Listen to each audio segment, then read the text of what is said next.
Basic Education Principal Secretary Belio Kipsang has clarified that learners in senior schools will not be forced to pursue mathematics and science subjects. The PS said all senior schools will be required to offer at least two pathways, one of which will be the science, technology, engineering, and mathematics pathway. Learners will transit to senior schools based on the career pathways of their choice, ability, and interest. Apart from STEM, the other two pathways are social sciences and arts and sports. We are dealing with digital jobs.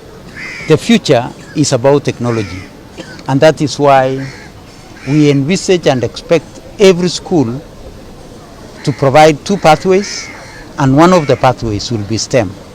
Therefore, to prepare every school to provide STEM, we are going to build 1,600 laboratories starting July.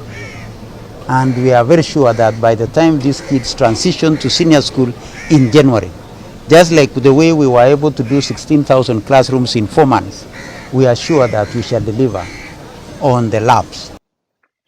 Speaking in Mombasa during the ongoing dialogues on education quality and learning outcomes, the PS said senior schools will be categorized according to the career pathways they will offer.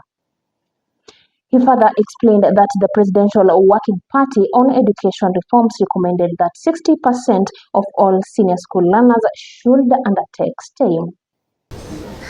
Subjects will be aligned in accordance to every pathway. Social sciences will take social sciences. STEM will take STEM, which includes maths. So that is what it is. The only thing that we shall make sure is to ensure that our children are able to communicate right.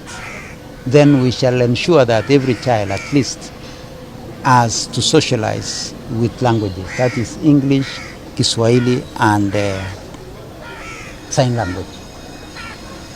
So it is important because in every pathway you need communication. But otherwise all pathways and subjects assigned to those pathways will be specific to the pathways. There will be no crossbreeding. Under the 844 system, which is being phased out, mathematics is compulsory as well as English and Kiswahili, accompanied by a choice of two sciences. This comes as preparations for the first ever end of junior school assessment under the CBC started with the registration of learners who will undertake the assessment at the end of this year. The pioneer cohort of CBC, who are currently in grade 9, will sit for the assessment in November 2025. Most important preparation that we are doing for our children will be at the basic education subsector. Thereafter, we hand them over to be able to now consolidate the future and the careers that they would want to take to shape their future. The dialogues are taking place in all counties from 9th March 2025 to 15th March 2025, focused on updating stakeholders on status of CBC implementation, providing a platform for stakeholders' participation in the validation of senior school guidelines.